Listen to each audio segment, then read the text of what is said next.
সুলাইমান আলাইহিস-সালাম ও রানী বিলকিসের কাহিনী। সুলাইমান আলাইহিস-সালাম ছিলেন একটি দেশের বাদশাহ, আবার নবীও।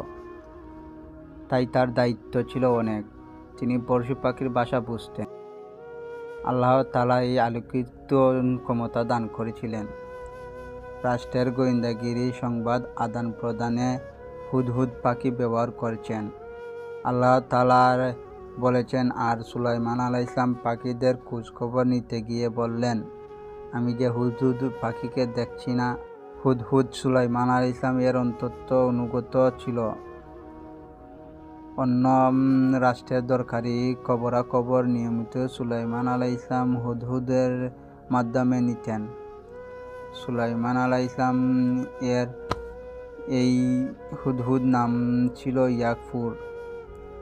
একদিন হুদহুদ বলল, বাদশাহ নামদার, খোঁজ নিয়ে জানলাম ইয়েমের দেশটি চালায় একজন নারী, কিন্তু তিনি অগ্নিপূজক। নাম তার বিলকিস বিনতে সারাহিল। সুলাইমান আলাইহিস-সালাম খালিক ভেবে একটি চিঠি লিখলেন রানী বিলকিসের কাছে। তাতে লিখলেন, গুমরাহির পথ ছেড়ে দাও, সত্যের পথে ফিরে এসো, অগ্নিপূজা বন্ধ করো, আল্লাহর কৃতজ্ঞতা আদায় করো, তার ইবাদত করো, সময় থাকতে আমার অধীনতা স্বীকার করো। হুদহুদ টুট করে এই চিঠি বয়ে নিয়ে পৌঁছে গেল রানী বিলকিসের প্রাসাদে। জানালা দিয়ে ফুট করে ঢুকে পড়ল রানীর ঘরে। ঘুমন্ত রানীর বিছানার পাশে চিঠিটি রেখে চলে আসলো। এত সৈন্য কঠোর প্রহরা ভেদ করে কে রেখে গেল এই চিঠি, কেউ বলতে পারল না। রানী চিন্তায় পড়ে গেলেন।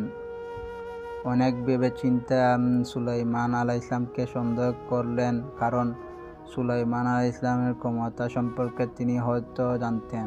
তাই সুলাইমান আলাইহিস-সালামকে বশে আনতে দাবি উপকুট দিয়ে দ্রুত পাঠালেন। সুলাইমান আলাইহিস-সালাম আল্লাহর নবী, তিনাকে অত সহজে কেউ বশ করতে পারবেন না। পরিষ্কার জানিয়ে দিলেন, রানী বিলকিস কি এসব উপঢৌকন দিয়ে আমাকে খুশি করতে চায়? আমি সম্পদের কাঙ্গাল নই। তোমাদের রানী এখনো অগ্নিপূজা ছাড়েনি, তাকে গিয়ে যুদ্ধের জন্য প্রস্তুত হতে বলো। খবর পেয়ে রানী রওনা হলো নবী সুলাইমান আলাইহিস-সালামের দরবারে। রানী কখন আসছেন, কিভাবে আসছেন, এসব হুদহুদ আগেই জানিয়ে দিল সুলাইমান আলাইহিস-সালামকে। হোক না অগ্নি উপাসক, কিন্তু তিনিও তো একটি দেশের রানী, তারও সম্মান আছে, মর্যাদা আছে। সুলাইমান আলাইহিস-সালাম রাজ দরবারকে সুন্দরভাবে সাজালেন।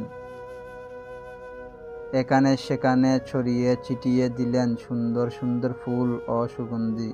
রানী আসার আগে জিনের মাধ্যমে সুলাইমান আলাইহিস-সালামের সাবা নগরী থেকে রানীর স্বর্ণখচিত ও পাথরের অলঙ্কৃত সিংহাসন নিয়ে এলেন নিজের দরবারে। রানী বিলকিস এলেন।